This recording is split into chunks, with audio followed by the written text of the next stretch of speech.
Miller Road at 4th Street is still closed off this morning because of that fire. I was shocked to still see crews on the scene as of right now. Just take a look. You can see a fire truck from Gaines Township. I'll get to that in just a minute. Let's look right here. Look at this piece of metal. Now, I'm not even sure what this is, maybe a vent. Look how heavy that is, and it was easily moved in these winds. Now, it was around 2 this afternoon when Saginaw Township police say 2 people ran into a cash advance store with masks on, said they had a gun, and demanded money. Police are saying this is a double homicide. Now, one of the victims' body is still on the ground right now. A lot of the investigators have left, allowing us to get a lot closer. You can see we are right in front of the tape, and if you take a look right behind it, now that is where someone unfortunately has passed away due to that fire. And Joel, you're wearing blue, yep. We're wearing orange, so that must mean we're talking about the Tigers. And if you take a look at this document, it actually says that they believe some of those companies caused opioids to be diverted into Genesee County. This is still a very active scene. Just take a look around. If you look, there's about a dozen or so firefighters from the Mount Morris Township Fire Department. If you take a look over here, this is what she's getting done. They call it a full mouth reconstruction. Now with Coach Carey and Coach Ruben, he's gonna hold the mic for me so I can do one more drill for you guys. So tell me a little bit about the course. We actually have some other people doing some cool stuff right now. Yeah. Madison, hit it. And it was in my screen door like that, so I opened that up. Joe Stryker couldn't believe the message that was left for him at his Bridgeport home on Friday. Again, the first thing I seen was this: you're in a white nationalist zone. Inside, a recruitment letter claiming to be from the Michigan Street Saints fascist group for right rights. In reading this, it's sounding like they say they've declared a war on drugs, but in this writing, it also feels like they're pointing out that the minorities are the reason that the drugs are here. As a business owner, a former Marine, and a person of mixed heritage, he says the more he reads, the sicker he gets. It says all men are created equal. He was only referring to whites. Still visibly upset, he took to social media. We had over 51 share it. Over 370 people, most of them all put the angry. So concerned about this racist message he received, he brought it to the attention of the Saginaw County Sheriff's Department. Lieutenant Miguel Gomez investigated. I don't know which is more scary, the fact that there's a recruitment going on or the fact that somebody's trying to intimidate somebody else. Although Gomez doesn't agree with the tone of the letter, he says no crime was committed. But he does say come forward if you receive one of these. We tried calling the organization to learn more. Press 1 for more options. Stryker says as a martial arts instructor, teaching comes naturally, and he's hoping he can use this as a teaching moment. My students that, you know, if something's bothering you, if there's something negative or somebody's threatening you in any way, or you think that there's things that you don't agree with, that you should speak up. In Saginaw Township, Courtney reporting. They've already adopted 20 families in the area, and with the help of the community, they hope to deliver water to thousands more. I sat down with 2 people they've taken under their wing. Here's their story.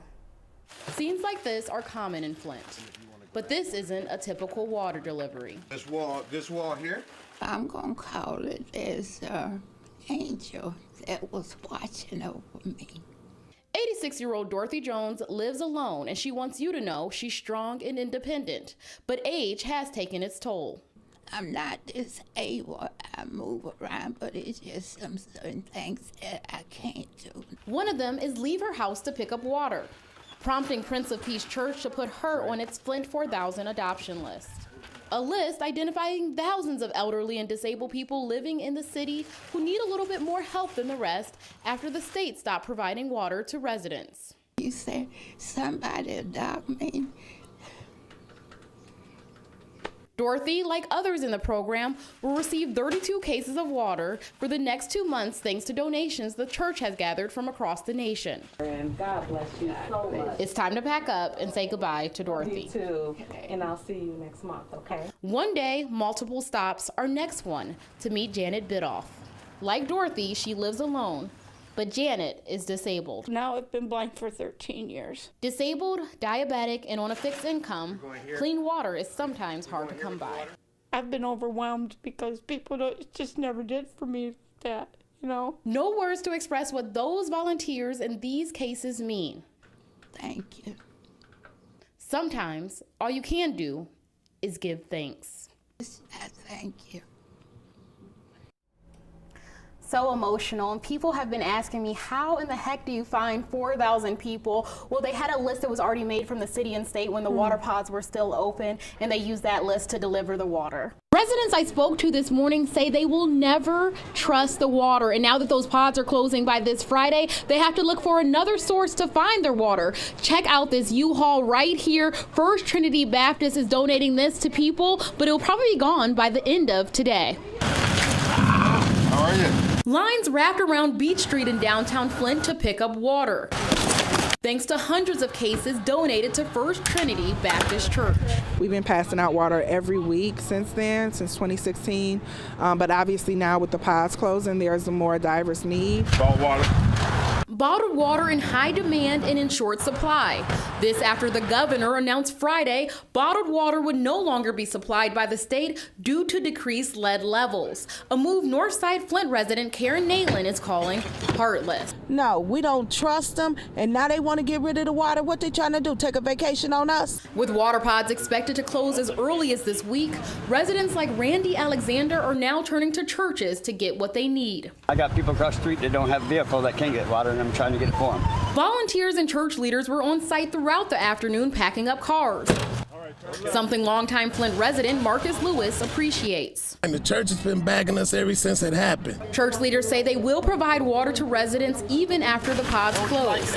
They were there in the beginning, and they'll be there at the end. What we're doing is doing what we've been doing, providing a service to the community at large.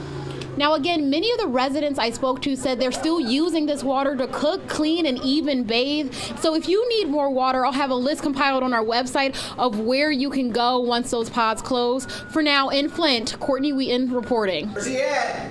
What's he wearing? Can you move? Training that puts you right in the middle of life or death situations. John, you take point, you got the long. Teaches you how to make a split-second decision. It's a new simulator blurring the lines between what's real and what's fake, helping police be the best at preparing for the worst. Stress of the real world where you've got innocent people walking around and it's not just standing in front of a paper target. Davidson Township Police Officer Mike Bice is using a system called Milo. The technology features 5 panels, gives users a nearly 360-degree view, and is loaded with different scenarios from traffic stops to active shooter situations. Some scenarios you have to look behind you to both sides. It's not just looking at a computer screen right in front of you. From the scenarios to the guns used, the goal is to get as close as possible to what police could face in the real world. Get out the doors if you can! Sad to say, but usually after every incident like what happened in Florida last week, we usually have parents come up to us and say thank you for being at our schools. First threat, direct hit. After completing a session, officers can go over what they did right and what went wrong. Kind of gives you a mindset for if the worst was to happen, that you're prepared. Shots fired. We always want to stay sharp in your response, and this is one way to do that. It's as realistic as it gets. In Fenton, Courtney Wheaton reporting. Some would call Midland native Don Bloomfield special. No, the only thing they told me, I was just the last survivor. He's the last living Michigan-born Pearl Harbor survivor. I understand there's three other ones in the state, but they're not Michiganders. At 96, this veteran doesn't hold on to much, except the war stories he keeps packed away until someone asks. His memories of the Pearl Harbor attacks are vivid. There was a plane come right down, and it was just above the treetops, just outside the camp, and when he went by, just as plain as could be. At 19 years old, Don was stationed in Hawaii as a fire truck driver. Without a fire truck. So he did any and everything. Everything from soup to nuts. On December 7th, 1941, his duty was to move sandbags. When we came back out to go back and get another load, there was a flat top truck ahead of us loaded with bodies. Grim memories that should never be forgotten. Especially with either North Korea or Russia or somebody like that. After leaving Hawaii, Don went to flight school and served in France, where he earned not one, but two Purple Hearts. Now he likes to relax. Watch the idiot box. Unless he's being honored. Last year, the governor paid tribute to Don on the House floor in Lansing. Don also attended a Lions game where he was recognized during halftime. Went out and had a nice dinner, yeah, so forth, and that was about it. Watched a good football game. Watched the Lions win a game for a change.